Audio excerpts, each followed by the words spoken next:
था। और क्योंकि हमारे वहाँ एक रवायत है तो मैं तारड़ साहब की तवज्जो भी चाहूँगा कि हमारी FBR की एक ट्रांजैक्शन आई जिसके अंदर 1010 गाड़ियाँ ख़रीदने की बात की गई।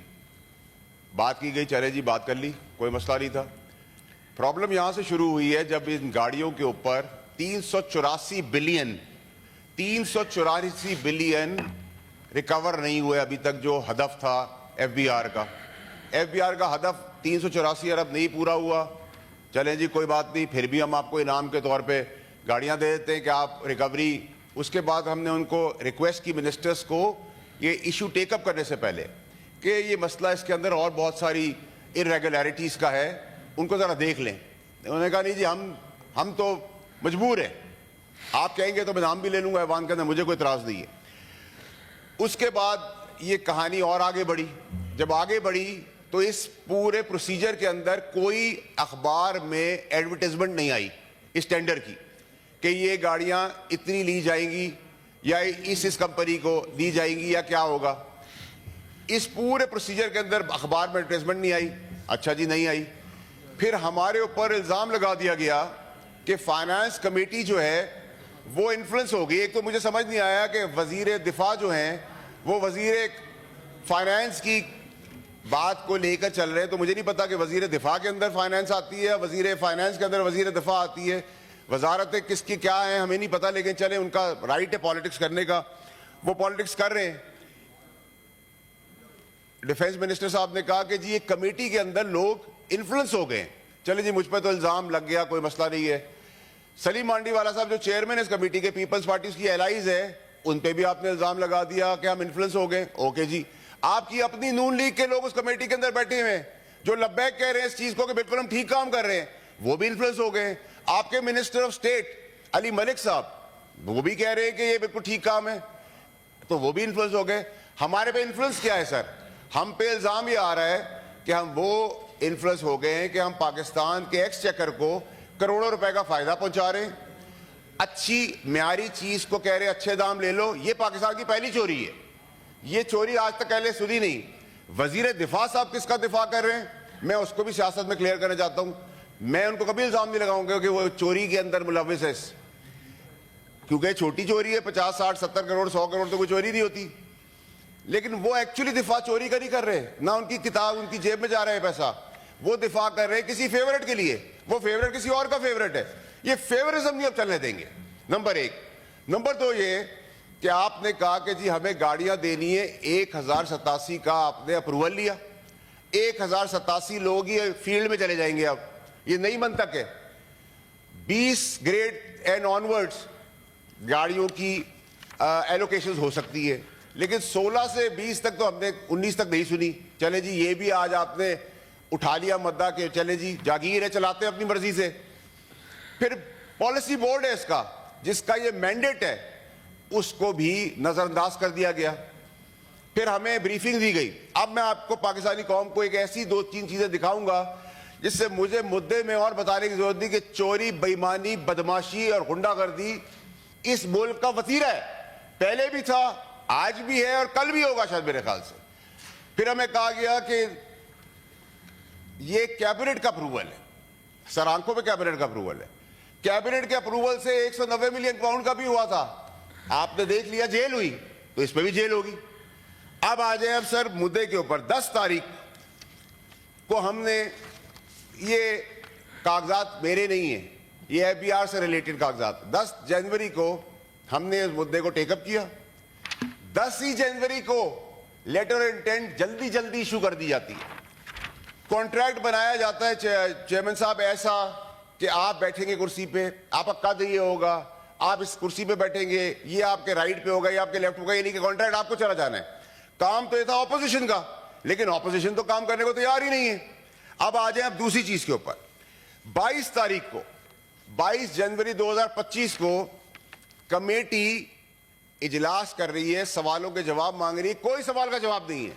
उस कमेटी में मेरे समेत पीपल्स पार्टी है ऑन बोर्ड, वो कह रही है काम बिल्कुल ठीक है, नून लीग कह रही है ये काम ठीक है, और फाइनेंस मिनिस्टर जो मिनिस्टर ऑफ स्टेट है वो भी कह रहे हैं ठीक है। अब सर एक बहुत इंपॉर्टेंट इश्यू आ गया यहां। इस इशू के अंदर आपको जो सबसे रेलेवेंट चीज जो पाकिस्तानी कौम को एक दफा खुल के देखनी पड़ेगी कि ये मुल्क किस तरीके से बेदर्दी से चलाया जा रहा है। 22 जनवरी 2025 को फाइनेंस कमेटी इस इशू को टेकअप करती है। 22 जनवरी 2025 को एफबीआर, जो पाकिस्तान की किसी हमने देखा नहीं, हमने सुना नहीं, 22 जनवरी को एफबीआर मल्टीनेशनल को रेड कर देती है। वो रेड करके उनके अंदर सर्च वारंट्स डालकर उनकी किताबें खोलती है। खोल ले, क्या वो मंशियात बेच रहे थे, क्या वो ह्यूमन ट्रैफिकिंग कर रहे थे, क्या वो मुल्क के खिलाफ साजिश कर रहे थे। ये मल्टीनेशनल भी इत्तफाकन फिर से वही कंपनी निकली जिसको उधेड़ बखेड़ कर रहे थे। हम ये कह रहे हैं आपको गाड़ी लेनी है, इन सब चीजों के बावजूद ले ले। हमारा मुद्दा यह है कि अगर मियारी, सस्ती, अच्छी चीज आपको मिल रही है तो आप करोड़ों रुपए का एक सेक्टर को क्यों नुकसान पहुंचा रहे हैं। और अगर आपको गाड़ियां ही देनी है, आइन और कानून में कहीं लिख दी है, कहीं से ऊपर से फरमाइश आ गई है, कोई हमने ख्वाहिशात पूरी करनी है, तो आपने अपर लॉक तो लगा दिया 1300 सीसी, लोअर लॉक लगाना भूल गए आप। तो आप 660 सीसी की बहुत अच्छी गाड़ी है सुजुकी ऑल्टो दे दिया उनको। आप सुजुकी ऑल्टो नहीं देंगे, लेकिन क्योंकि लिखा है कि हम रोल्स रॉयस देंगे, हम फैंटम्स देंगे, हम बेंटलेस देंगे, हम पोर्शा देंगे, हम कॉर्वेट्स देंगे, हम मस्टैंग देंगे। क्यों देंगे? हदफ भी पूरा नहीं करेंगे, खुश करना है। एक और चीज इसी अप्रूवल के अंदर जो आपको चेयरमैन साहब देखते क्यों आई, वो ये कि 4 कैटेगरियां बना दी हैं। एफबीआर को 4 सैलरियां हर महीने एक्स्ट्रा दी जाएंगी। कैटेगरी 2 में 3 सैलरी एक्स्ट्रा दी जाएंगी। कैटेगरी 3 में 2 सैलरी एक्स्ट्रा दी जाएगी। सर, ये आप अरबों रुपए का नुकसान पहुंचा रहे हैं। ये अरबों रुपए के आप इंसेंटिव दे रहे हैं। क्या आपने अपना हदफ पूरा कर लिया है? आप अपने हदफ का 50% हमें लिख के दे देंगे, आप पूरा कर लेंगे। आप गाड़ियां 100 दफा लें, क्यों नहीं हम रेंट कार कर लेते? क्यों नहीं हम 10% सूद है लीज पे गाड़ियां ले लें, 5% एम्प्लॉय दे, 5% गवर्नमेंट दे, मलकियत भी उसकी हो जाए, गाड़ी भी वो संभाले। 1.2 बिलियन का फ्यूल लगेगा, उसका कोई खाता नहीं है। सैलरीज की मद में बिलियन चले जाएंगे बोनसेस के तौर पर, उसका कोई खाता नहीं है। डिस्क्रिपेंसीज हैं इस कॉन्ट्रैक्ट के अंदर, सारी चीजें बाईपास की।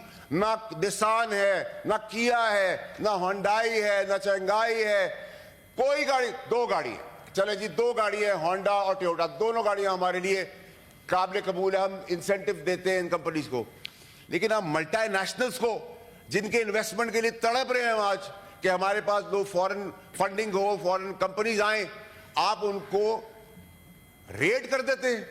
रेड करके उनकी ऑडिट बुक्स खुलवा देते हैं, उनकी एजेंट्स की बुक्स खुलवा देते हैं। इत्तफाकन हुस्न इत्तफाक ये 22 को जिस पर कमेटी उठा रही है, 10 तारीख को जनवरी को कमेटी इशू उठाती है, तब 10 तारीख को एक्शन लेते हैं। ये नहीं कि इस माफिया के खिलाफ पाकिस्तान में कोई जुर्रत ही नहीं करेगा कभी जिंदगी में, क्योंकि अगर आप खड़े होंगे तो आपकी फाइल खोल दी जाएगी, आप पे केस बना दिया जाएगा, आपको किसी भी तरीके से हरास किया जाएगा ताकि आप खामोशी से सुन लें और ये सब कुछ तमाशा होने दें। मुझे बताएं चेयरमैन साहब, अब मैं तारड़ साहब की खिदमत में अर्ज ये करता हूं कि तारड़ साहब, अगर आप फिर भी समझते हैं आपकी काबिल काबीना है, आपकी काबिलियत है, आप बिल्कुल करें, लेकिन कम से कम इसको करोड़ों अरबों रुपए की जो चोरी हो रही है, जो टेलर मेड कॉन्ट्रैक्ट्स बनाए जा रहे हैं, जो फेवर दिए जा रहे हैं, उनको तो आप रोके। आप कहते हैं हम इग्नोर कर देंगे। आप लोग बड़े बड़े अखबारों में आर्टिकल आ रहे हैं, हम इग्नोर करें। कैसे इग्नोर कर देंगे आप? हम मर गए हैं। हम तो अपनी गवर्नमेंट में मैं खड़ा हुआ हूं, अपने एसआरओ के खिलाफ खड़ा हुआ हूं, रिकॉर्ड का हिस्सा है।